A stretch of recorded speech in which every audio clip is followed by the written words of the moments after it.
స్వామి శరణమయ్యప్ప. నా 10th class నేను 2014లో కంప్లీట్ చేశాను. నా వయసు అప్పుడు 16 సంవత్సరాలు. అనుకునేవాడిని ఎక్కడైనా యూనివర్సిటీస్కి వెళ్ళి విద్యార్థుల సమస్యల గురించి బలంగా మాట్లాడాలి, మనం ఒక విద్యార్థి నాయకుడికి వెళ్ళాలి, ఆ స్టూడెంట్ యూనియన్స్లో పోటీ చేయాలి, మనం కూడా ఎలక్షన్స్లో ఇంటెన్షన్ బలంగా ఉండేది.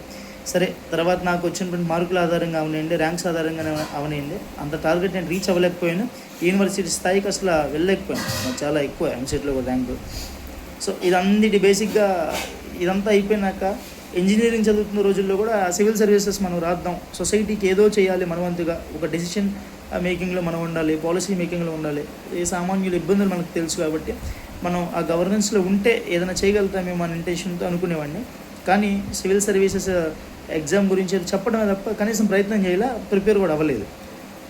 నేనేం చెప్తానంటే, ఇప్పుడు ఇవన్నీ నాకు ఒక్కోసారి ఆలోచించుకున్నప్పుడు బాధ అనిపిస్తుంది. ఏమో మనం బ్యాక్ సైడ్ ఒక 10-15 ఇయర్స్ బ్యాక్లో ఉన్న ఐడియాలజీ బలంగా ఉంటే నిజంగా మనం చేసేవాళ్ళమేమో, ప్రయత్నం చేసేవాళ్ళమేమో అని ఇంటెన్షన్ ఉంటుంది. అందుకే మనం ఏ కార్యక్రమం అనుకున్నా అది మంచిదైనప్పుడు, ఒక నలుగురికి ఉపయోగపడేదని తెలిసినప్పుడు మనం దాన్ని చేస్తేనే బాగుంటుంది. తర్వాత రిగ్రెట్ అయ్యేదానికన్నా ప్రయత్నం చేయడం అనేది at most important as what I believe to my knowledge. నేను అందుకే ఇప్పుడు ఇంకా నాకు ఏది అనిపించినా, నేను ఎంప్లాయ్గా ఉన్నప్పటికీ కూడా నేను ఒక యూట్యూబ్ వీడియో చేయమంటే చేసేస్తాను, మాట్లాడమంటే మాట్లాడేస్తాం, లేదా ఇంకేదైనా కార్యక్రమాలకు వెళ్ళమంటే వెళ్ళిపోతూ ఉంటాం.